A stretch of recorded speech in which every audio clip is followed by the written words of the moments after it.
안녕하세요. 오늘은 무자비함이라는 단어, 이게 좀 강하게 들릴 수 있잖아요. 이걸 주제로 좀 깊게 파고 들여보려고 합니다.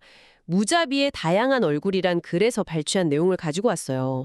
보통 우리가 무자비하다 이러면 왠지 용서 없고 되게 차가운 그런 이미지를 떠올리죠. 네, 그쵸. 부정적인 뉘앙스가 강하죠, 보통은. 근데 이 글에서는요, 그게 꼭 나쁜 것만은 아니다. 어떨 때는 반드시 필요할 수도 있고, 심지어는 자기 자신에게 적용해야 할 수도 있다. 뭐 이렇게 얘기를 하더라고요. 맞아요. 그 관점이 상당히 흥미롭습니다. 단순하지 않다는 거죠. 네, 그래서 오늘은 이 무자비함이라는 개념이 가진 여러 모습들, 또 그 의미가 뭔지 한번 같이 탐색해 보면 좋겠습니다. 우선 글에서는 우리가 흔히 생각하는 그런 부정적인 무자비함부터 딱 짚어주는데요. 네네. 예를 들어서 개인적인 상처를 준 사람이 용서를 구하는데도 끝까지 용서하지 못하는 그런 태도 있잖아요. 아주 완고한 거. 아, 네. 그런 경우요. 이런 건 좀 부적절한 무자비함이다. 이렇게 얘기를 해요. 뭐 종교적인 가르침에도 어긋나는 것 같고요. 네, 맞습니다. 그런데 여기서 진짜 재밌는 점은 이 글이 이런 개인적인 감정 차원의 무자비함하고 소위 필요한 무자비함을 명확하게 구분한다는 점이에요. 아, 필요한 무자비함이요? 그건 어떤 거죠? 예를 들면 이런 거예요. 판사가 아주 심각한 범죄, 뭐랄까, 복수심이나 탐욕 때문에 저지른 범죄라든지 절도 아니면 정말 많은 사람의 생명을 위협할 수 있는 그런 중대한 국가기밀 유출 같은 거 있잖아요. 네네. 이런 사안에 대해서 판결을 내릴 때 어떤 개인적인 감정이나 동정심보다는 법의 원칙을 엄격하게 지켜야 하는 상황. 아, 그럴 때는 냉정해야 하는군요. 그렇죠. 이거는 개인의 감정 문제가 아니라 어떤 공공의 질서나 정의를 지키기 위한 어쩔 수 없는, 그러니까 필요한 무자비함으로 보는 거죠. 그렇군요. 또 비슷한 맥락에서 예를 들어 어떤 통치자가 자신을 해치려는 명백한 위협이 되는 상대를 용서했을 때 그로 인해 더 큰 위험이 돌아올 수 있다면 어쩔 수 없이 단호하게 대처해야 하는 경우도 언급하고요. 아, 그러니까 법정에서의 어떤 냉철함이라든지 국가 안보를 위한 결단 같은 건 개인적인 앙심하고는 차원이 다른 필요한 무자비함일 수 있다. 이런 말씀이시네요. 바로 그거죠. 맥락이 중요한 겁니다. 근데 이게 꼭 다른 사람에게만 향하는 건 아니라고 또 나와요. 우리 자신에게도 필요할 때가 있다면서요. 네, 맞아요. 그 부분도 중요합니다. 가령 내가 정말 중요한 어떤 의무를 수행해야 하는 상황이에요. 네. 그런데 바로 그때 다른 누군가가 정말 딱한 사정으로 아주 간절하게 도움을 요청한다고 생각해 보세요.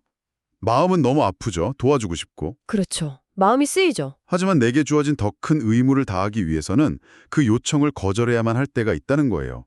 설령 그 사람이 도움받을 자격이 충분해 보이더라도 말이죠. 아. 그래서는 이걸 바로 자신에 대한 무자비함이라고 표현해요.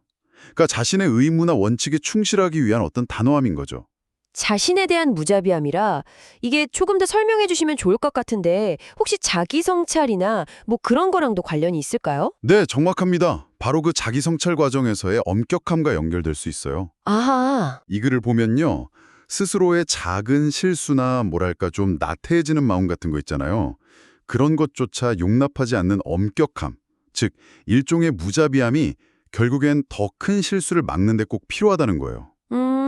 자신에게 너무 관대하면 오히려 안 좋을 수 있다. 그렇죠. 그런 맥락이죠. 또 하나는 자기가 뱉은 말, 약속 혹은 어떤 맹세 같은 걸 지키는 데 있어서요. 어떤 어려움이나 방해가 있더라도 절대 타협하지 않는 그런 단호함.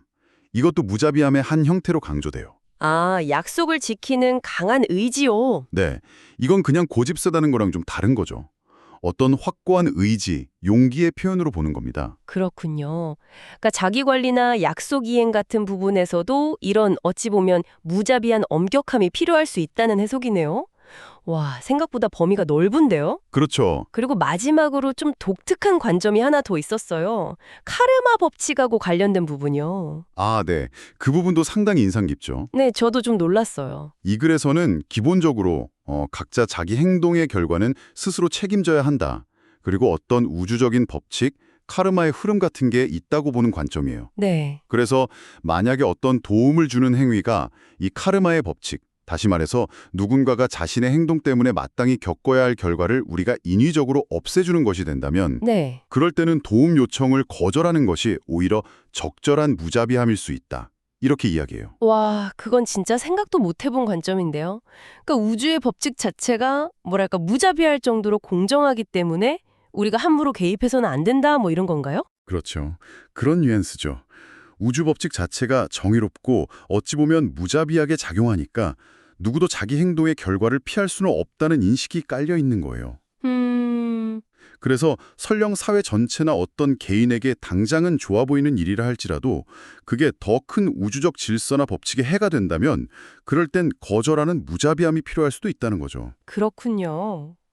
그럼 여기서 핵심은 뭔가요? 여기서 중요한 건 이 글에 따르면 개인적으로 나에게 해를 끼친 사람은 용서해야 하지만 어떤 행동에 따른 카르마적 기회까지 우리가 대신 용서해주거나 없애줄 수는 없다는 점이에요. 아, 개인적인 용서와 카르마적 결과는 분리해서 봐야 한다. 그렇죠. 물론 그렇다고 해서 뭐 폭력에 그냥 당하고 있으라는 뜻은 절대 아니고요. 자기 방어는 당연히 허용된다고 덧붙이고 있습니다. 자, 오늘 이렇게 무자비함에 대한 여러 가지 시각을 쭉 살펴봤는데요. 이 내용들을 들으시면서 여러분은 어떤 생각이 드셨나요? 이게 단순히 잔인함이나 냉혹함이 아니라 어떨 때는 정의, 또 책임감, 자기 단련, 혹은 더 큰 질서와 조화를 이루기 위해서 필요한 태도일 수도 있겠다, 이런 점을 시사하는 것 같아요. 맞습니다. 결국 핵심은 말씀하신 대로 문맥인 것 같아요. 이게 개인적인 감정의 문제인 건지 아니면 어떤 공적인 책임이나 사법적인 판단의 영역인 건지 혹은 더 큰 원칙이나 법칙과 관련된 상황인지 네. 거기에 따라서 무자비함이라는 말의 의미 그리고 그 정당성이 완전히 달라질 수 있다는 거죠. 오늘 저희가 나눈 이야기를 바탕으로 혹시 예전에 당신 자신이나 아니면 주변의 누군가를 보고 와, 저 사람 진짜 무자비하다 이렇게 생각했던 경험이 있으시다면요. 한번 다른 각도에서 되돌아보시는 건 어떨까 싶어요. 네, 좋은 제안이네요. 결단이나 혹은 필요한 원칙을 지키려 했던 건 아니었을지 말이죠. 그렇죠. 다시 생각해 볼 여지가 충분히 있죠. 네, 그런 흥미로운 질문을 남기면서 오늘 이야기는 여기서 마무리할까 합니다.